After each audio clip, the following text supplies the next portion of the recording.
Question is आजकल जो influencers हैं उनका रोल कितना इम्पॉर्टेंट हो गया है सोसाइटी में, क्योंकि किसी भी सिचुएशन में या कुछ भी होता है आजकल सभी सोशल मीडिया, यूट्यूब चैनल्स, सब कुछ पॉडकास्ट होते हैं। उनको लाइफ का कोई एक्सपीरियंस नहीं होता, उनकी इतनी एज नहीं होती है, बट वो दूसरों को सोल्यूशन देने लग जाते हैं। तो आपको क्या लगता है कि क्या वो सही है? आप तो छोटे मोटे इन्फ्लुएंसर्स की बात कर रहे हो जो बेचारे ऐड का, एक प्रमोशन का 1 लाख 2 लाख रुपए 5 लाख रुपए कमाते हैं। अगर आप ऐसे लोगों की बात करो जो फिल्म स्टार्स हैं, वो भी थोड़े से पैसे के लिए ऐसी ऐसी चीज़ें बेचते हैं जो जहर से कम नहीं है। चलो उनको छोड़ो, मैं आपसे पूछता हूँ, आप मान लो एक इन्फ्लुएंसर हो बहुत बड़े, आपके पास में इंस्टाग्राम पे 1 मिलियन फॉलोअर्स हैं, यूट्यूब पे मान लो 2 मिलियन फॉलोअर्स हैं। अब कोई ब्रांड आपके पास में आता है, वो कहता है कि अपना जो कंटेंट है उसमें इसको इंटीग्रेट करना है और आपको 5 लाख रुपए मिल जाएंगे एक दिन के, और उससे पहले आप जॉब करते थे और आप कमाते थे महीने का 50,000 रुपए, तो क्या वो 5 लाख रुपए छोड़ोगे? आई थिंक मैं उस सिचुएशन में सोचूंगी जरूर। आई डोंट थिंक सो, क्योंकि अभी आप ये कह पा रहे हो क्योंकि अभी आप उस सिचुएशन में नहीं हो। जब उस सिचुएशन में हो तो पता है आपके माइंड में क्या थॉट आएगा, अगर मैंने मना भी कर दिया तो भी क्या फर्क पड़ने वाला है, वो किसी और से करा लेंगे। तो ये होना तो है ही, किसी ना किसी ने तो करना ही है। अब बहुत सारी बेटिंग एप्स हैं जो लीगली बैंड है, लेकिन बहुत बड़े बड़े सेलिब्रिटीज हैं उसको प्रमोट कर रहे हैं। तो आप कहां इन्फ्लुएंसर्स की बात कर रहे हो? मास इन्फ्लुएंसर तो कोई और ही है। वहां अकाउंटेबिलिटी होनी चाहिए। जो स्पोर्ट्स के लोग हैं, जो बॉलीवुड के लोग हैं, उनकी फॉलोइंग करोड़ों में है। सोशल मीडिया में एक इन्फ्लुएंसर की फॉलोइंग कितनी होती है? 5 लाख, 10 लाख, 20 लाख, 50 लाख। उसमें से भी एक्टिव कितनी होती है? 2-4 लाख, 5 लाख। बट ये जो बड़े बड़े सेलिब्रिटीज हैं, इन्होंने तो एक बात कहनी है और पूरे नेशनल लेवल पे एक रेवोल्यूशन सी शुरू हो जाती है कि उन्होंने कह दिया तो सेल बढ़ गई। तो जब वहीं पे अकाउंटेबिलिटी नहीं है तो आप छोटे मोटे लेवल पे क्या उम्मीद करते हो किसी से?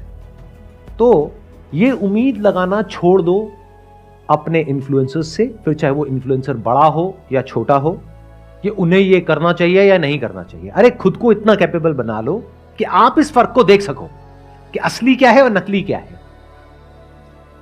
अगर आपके अंदर कैपेबिलिटी नहीं है तो दुनिया तैयार बैठी है आपको बेवकूफ बनाने के लिए। और दुनिया मतलब पूरी दुनिया, सिर्फ इन्फ्लुएंसर्स नहीं, पॉलिटिशियंस, एंटरप्रेन्योर्स, एक्टर्स, स्पोर्ट्समैन, सब लोग तैयार बैठे हैं आपको बेवकूफ बनाने के लिए। अगर आपके अंदर एक पर्टिकुलर लेवल तक की इंटेलिजेंस है, जो आई एम अज्यूमिंग कि अगर किसी ऐसे इंसान का कंटेंट कंज्यूम कर रहे हो जो आपको एनकरेज करता है क्वेश्चंस पूछने के लिए, आपको आंसर्स नहीं देता है, तो आपका माइंड डेवलप हो रहा है, तो आप किसी को भी क्वेश्चन कर सकते हो। बट अगर ये क्वेश्चनिंग एबिलिटी आपके पास में नहीं है या क्वेश्चन पूछने से डरते हो, तो आप बहुत ही वल्नरेबल हो। तो कोई भी इंसान आकर के आपको बेवकूफ बना सकता है। अगर कोई इन्फ्लुएंसर ऐसा कुछ कर रहा है तो उसकी क्रेडिबिलिटी पे, उसकी इंटीग्रिटी पे क्वेश्चन मार्क लगाओ, चाहे वो कोई भी हो, चाहे वो मैं ही क्यों ना हूं। आपके जो सेलिब्रिटीज हैं उनको बॉयकॉट इस चीज के लिए मत करो कि तुमने ये कर दिया, तुमने वो कर दिया। जो गलत एक्शंस ले रहे हैं, जिसकी वजह से एक्चुअल में लोग मर रहे हैं हॉस्पिटल्स में, उनको बॉयकॉट करो ना अगर दम है तो। अब इन्होंने क्या कहा, उनसे तो डर लगता है। बस यही तो गड़बड़ है ना, हम सब डरे हुए हैं। कई बार कमेंट कर भी देते हैं तो कई लोग मतलब ऑडियंस में ही आते हैं उठ के और बोलते हैं ये बता तुझे कितने पैसे दिए हैं ये बोलने के लिए। तो लोग आकर के नेगेटिव कमेंट आपको करते हैं। हाँ। तो उसमें डरने की क्या जरूरत है?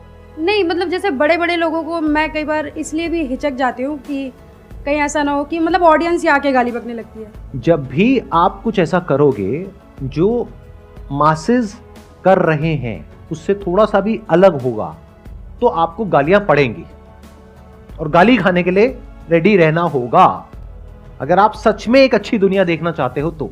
आपको डर नहीं लगता? आप जैसे बोल रहे हो कि इनको बायकॉट करना चाहिए, और मतलब मैं भी आपको सर 2013 से देख रहा हूँ, तो आप सर डायरेक्ट मतलब बायकॉट करते हो सबको। मेरी एक बात हमेशा याद रखना कि डरता वो इंसान है जो कुछ गलत करता है। जैसे जो इंसान अंदर से करप्ट है उसको बहुत डर लगेगा कुछ भी बोलने से पहले।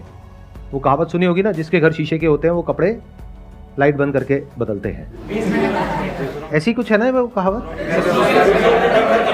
मुझे पता है, मैं मजे ले रहा हूं। डरता वो इंसान है जिसके खुद के अंदर बहुत कुछ गड़बड़ होती है। जैसे ये जो सो कॉल्ड सेलिब्रिटीज हैं, ये एक दूसरे के बारे में कभी कुछ नहीं बोलेंगे, क्योंकि उसको पता है कि जहां मैंने बोला तो आज मैंने उसका ये पॉइंट पकड़ा, कल वो मेरा भी ये पॉइंट पकड़ लेगा। लेकिन जिसको अंदर तक पता है मेरी जो नीयत है वो साफ है, तो वो नहीं डरता है किसी से भी। अरे वो उन सेलिब्रिटी से छोड़ो, वो पब्लिक से भी नहीं डरता है। अगर मुझे पता है मैं कुछ ऐसा बोलने वाला हूं जिसकी वजह से आप ही लोग आकर के मुझे गाली देने वाले हो, लेकिन उसमें आपका भला है, तब भी मैं बोलूंगा।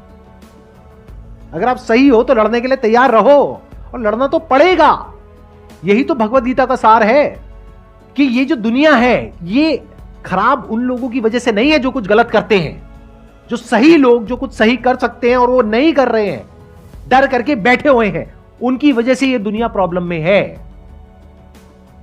अगर वो सब लोग खड़े हो जाएं और अपनी आवाज उठाएं तो उन लोगों में इतना दम नहीं है कि वो कुछ गलत कर पाएं, क्योंकि जो गलत कर रहा होता है उसको अंदर से पता होता है।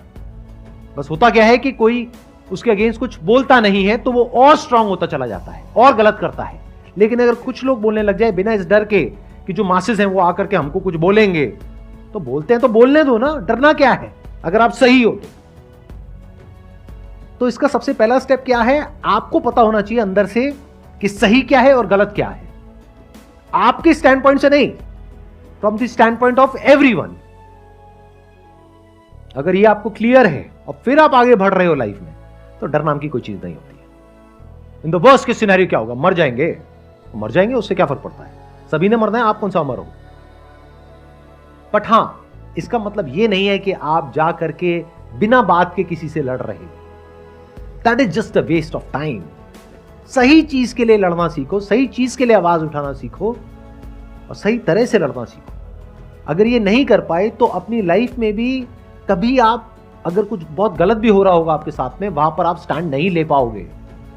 अगर आज सोसाइटी में कुछ गलत होता हुआ दिख रहा है और वहां पे जा करके आपको सिर्फ एक कमेंट करना है और उस कमेंट पे जो नेगेटिव कमेंट्स आपको आएंगे उससे आपको डर लग रहा है, अरे तो अपनी लाइफ में अगर कोई बड़ा डिसीजन लेना है जहां पर आपके अपने, कोई अनजान लोग नहीं, आपके अपने कमेंट करेंगे, अपने फ्रेंड्स, अपने रिलेटिव्स, अपने माँ बाप, वो कमेंट करेंगे कि क्या बकवास कर रहे हो, तो उन कमेंट्स को कैसे सहोगे।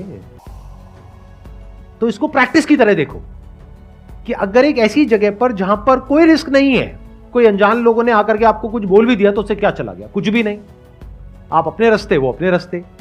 अगर यहीं पे आप स्टैंड नहीं ले पा रहे हो, यहीं पे आपको डर लग रहा है, तो कल को अपनी लाइफ के लिए अगर स्टैंड लेने की बारी आएगी, मान लो आप किसी ऑफिस में जॉब करते हो, वहां पर कुछ गलत हो रहा है और वहां पर बोलने की बारी आएगी जहां पे बाकी के सारे इंप्लॉइज कह रहे हैं चुप रहो, बॉस कह रहा है चुप रहो, और आपको पता है कि आपकी नौकरी जा सकती है, तो क्या कभी कुछ बोलोगे। इसको ऐसे देखो कि एक बड़ी बैटल को लड़ने के लिए आपको अपने आप को तैयार करना है, तो सोशल मीडिया आज आपके पास में एक वेपन है जहां पर आप बहुत छोटे लेवल पे प्रैक्टिस कर सकते हो। सही और गलत के बीच के फर्क को समझो और जहां पर कुछ गलत होता हुआ दिख रहा है वहां पर अपनी आवाज उठाओ, बोलो, तो धीरे धीरे आपकी आदत बन जाएगी। और वो लोग जो एक के बाद एक गलत काम करते ही चले जा रहे हैं बिना किसी डर के, उनको भी समझ आएगा कि हम इतनी आसानी से बच करके नहीं निकल सकते हैं। बड़ा सिंपल आपको तरीका बताता हूं। ये लोग सबसे ज्यादा डरते हैं अनसब्सक्राइब करने से, तो वहां पर कमेंट में जाकर के लिख दो अनसब्सक्राइब, चाहे नहीं भी कर रहे लिख दो। और अगर बहुत लोगों ने लिख दिया ना अनसब्सक्राइब, वो बंदा 1000 बार सोचेगा ऐसा कुछ दोबारा करने से पहले कि you lost my respect unsubscribe, you lost my respect unsubscribe, कर दो अनसब्सक्राइब। अगर एक्चुअल में थोड़े भी लोगों ने ऐसा किया ना और उसके 2-4 लाख भी कम हो गए, उसकी हवा निकल जाएगी 1 मिनट के अंदर, क्योंकि उनके लिए यही जीना मरना है। उनकी दुखती नस को पकड़ो ना सीधा जाकर के, क्योंकि आजकल क्या है, यूट्यूब पे डिसलाइक बटन भी नहीं दिखता है, तो बचा क्या, सब्सक्राइबर्स ही तो बचा रहेगा और कमेंट बचा रहेगा। तो अगर कमेंट में जा करके आप इस तरीके से करो और एक्चुअल में अनसब्सक्राइब करो, अपने जो भी घर में हैं और लोग हैं उनको भी बोलो या अपने फ्रेंड सर्कल में बोलो कि देखो ऐसा कुछ हो रहा है, I just unsubscribed it, whatever, I just unsubscribe Sandeep Maheshwari because उन्होंने एक गैम्बलिंग ऐप को प्रमोट कर दिया। सर आज तक तो ऐसा हुआ नहीं। सच बोलने के लिए जैसे आप बोल रहे हो खड़े होने के लिए वो होंगे, राइट। सच बोलने के लिए डरना नहीं है, चाहे सामने मैं हूं चाहे कोई भी है। ध्यान से समझ लो, यही भगवत गीता का सार है कि सामने चाहे आपके गुरु ही क्यों ना हो, आपके अपने घर वाले ही क्यों ना हो, अगर कभी सही और गलत के बीच में से आपको चुनना पड़ जाए, धर्म और अधर्म के बीच में से, तो डरना नहीं है, हाथ नहीं कांपने चाहिए उस वक्त। लड़ने के लिए तैयार रहना है।